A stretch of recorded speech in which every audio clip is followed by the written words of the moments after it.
नमस्कार। Karl Marx के अध्ययन की कड़ी में आज हम मार्क्स का राज्य सिद्धांत the Marxian theory of state के बारे में चर्चा करेंगे। मार्क्स का राज्य सिद्धांत उसके इतिहास की भौतिकवादी व्याख्या की एक उपसिद्धि मात्र है।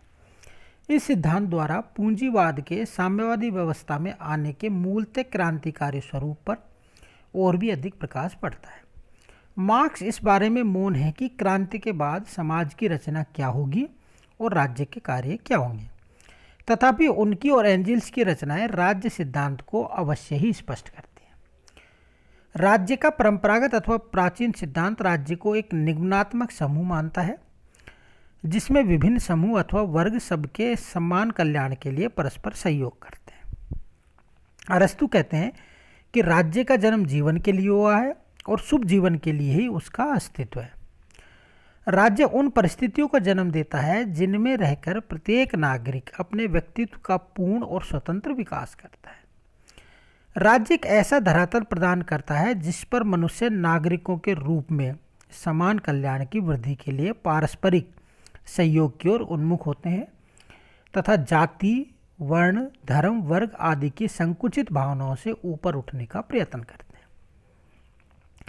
किंतु मार्क्सवादी सिद्धांत राज्य के इस परंपरावादी सिद्धांत से असीमित है। मार्क्स के अनुसार राज्य सर्व कल्याण को अपना उद्देश्य समझने वाला समुदाय न कभी रहा है और न कभी हो सकता है। यह तो सदैव एक ऐसा संगठन रहा है जो सदैव ऐसा ही रहेगा, जिसके द्वारा प्रधान आर्थिक वर्ग दूसरे आर्थिक वर्गों पर शासन करता है और उनका शोषण करता है। पूंजीवादी वर्ग ने वर्तमान प्रतिनिधि राज्यों में राजनीतिक शक्ति पर अपना अनन्य अधिकार स्थापित किया हुआ है। कम्युनिस्ट मैनिफेस्टो में यह उल्लेख है कि आधुनिक राज्य की कार्यपालिका सभी पूंजीवादियों के सामान्य मामलों के प्रबंधन के लिए एक सीमित मात्र है। एंजिल के अनुसार राज्य एक वर्ग द्वारा दूसरे वर्ग के दमन के लिए एक तंत्र मात्र है। मार्क्स और एंजिल्स राज्य को प्लेटो और अरस्तु के समान स्वाभाविक समुदाय नहीं मानते। उनके मत में राज्य का जन्म इतिहास की प्रक्रिया में उस समय होता है जब समाज ऐसे दो विरोधी गुटों में विभक्त हो जाता है जिनके परस्पर हित टकराते हैं और उनमें कोई सामंजस्य स्थापित नहीं हो सकता है। दूसरे शब्दों में वर्ग संघर्ष की उत्पत्ति है। राज्य के उद्देश्य प्रधान वर्ग को अधीनस्थ वर्गों का शोषण करने, अपनी संपत्ति की रक्षा करने और उसे चुनौती देने वाले समस्त विचारों को कुचलने की शक्ति प्रदान करता है। कानून और पुलिस की सारी मशीन और अंत में राज्य की सैनिक शक्ति पूंजीवादी वर्ग के उत्पादन साधनों पर नियंत्रण को सुरक्षित रखने के लिए ही है। मार्क्स की धारणा है कि शासक द्वारा शासक वर्ग अपनी इच्छाओं को शासितों पर थोपते हैं। शासन का प्रयोग बुर्जुआ लोग निम्न वर्ग के शोषण के लिए करते आ रहे हैं। राज्य एक ऐसी संस्था है जो श्रमिकों के अतिरिक्त मूल्य को छीनने में पूंजीपतियों की सहायक है।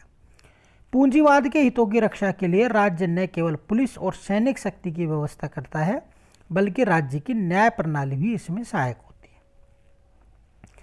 राज्य के राजद्रोह विषयक कानून ऐसे बनाए जाते हैं जिनमें श्रमिकों का पूंजीपतियों के विरुद्ध विद्रोह करना कठिन हो जाता है। और तो और शिक्षा व धर्म जैसी सांस्कृतिक संस्थाओं का प्रयोग भी श्रमिकों के दमन हेतु किया जाता है। आधुनिक पूंजीवादी राज्य धर्म संस्थाओं के माध्यम से श्रमिकों की चेतना को दबाते हैं और उनके मन में यह भावना भरने की चेष्टा करते हैं कि राज्य के विरुद्ध विद्रोह ईश्वर के प्रति पाप है। पूंजीवादी राज्य की शैक्षणिक संस्थाएं श्रमिकों में आज्ञा पालन और समर्पण की भावना भरने का कार्य करती हैं। मार्क्स के इस राज्य सिद्धांत में कुछ निम्नलिखित निहितार्थ इम्प्लीकेशन प्रकट होते हैं जो निम्न है। पहला, राज्य वर्ग संघर्ष की उत्पत्ति एवं अभिव्यक्ति है। यह सदैव ऐसा समुदाय रहा है और रहेगा जिसके द्वारा एक आर्थिक वर्ग का नियंत्रण और शोषण होता है। वर्ग संबंधी विरोधों में कभी सामंजस्य स्थापित नहीं हो सकता। दूसरा, वर्तमान पूंजीवादी राज्य में श्रमजीवी वर्ग कभी आस्था नहीं रख सकता क्योंकि उसमें पूंजीपतियों द्वारा उसका शोषण होता है। संसद गप मारने की दुकान है और संसद सदस्य पूंजीवाद के वकील है। ऐसी स्थिति में श्रमिक तो राज्य के प्रति केवल निरंतर विद्रोह का रवैया ही अपना सकते हैं। तीसरा, राज्य एक दमनकारी समुदाय है जो वर्ग भेदों को कायम रखकर वर्ग विशेषाधिकारों का पोषण करता है। वर्तमान पूंजीवादी राज्य में जनहितकारी प्रतीत होने वाले कार्य जैसे यातायात, संचार व्यवस्था में उन्नति वास्तव में अप्रत्यक्ष रूप से श्रमिकों के दमन के लिए ही है। राज्य का यह दमनकारी स्वरूप तब पूर्ण प्रकट होता है जब वह राजद्रोह का आरोप लगाकर श्रमिकों की हड़ताल आदि को कुचलते हैं। द्वंद्ववाद के सिद्धांत के आधार पर मार्क्स ने बतलाया कि भविष्य में राज्य नहीं रहेगा और एक वर्ग विहीन राज्यविहीन समाज की स्थापना होगी।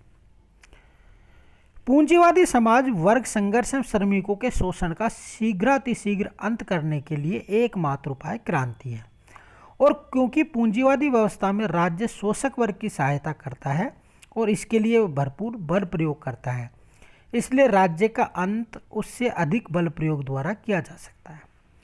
मार्क्स के अनुसार राज्य को समाप्त करने के लिए पहले उस पर से क्रांति द्वारा पूंजीपतियों का आधिपत्य समाप्त किया जाए और फिर जब तक पूंजीवादी तत्वों का पूर्ण विनाश न हो जाए राज्य पर श्रमिकों का अधिनायकत्व रहे, क्योंकि शक्ति की रक्षा के लिए शक्ति का प्रयोग आवश्यक है। छठा है, मार्क्स का अधिनायकत्व वर्गविहीन समाज की स्थापना से पूर्व की संक्रांतिकालीन ट्रांजैक्शन अवस्था है।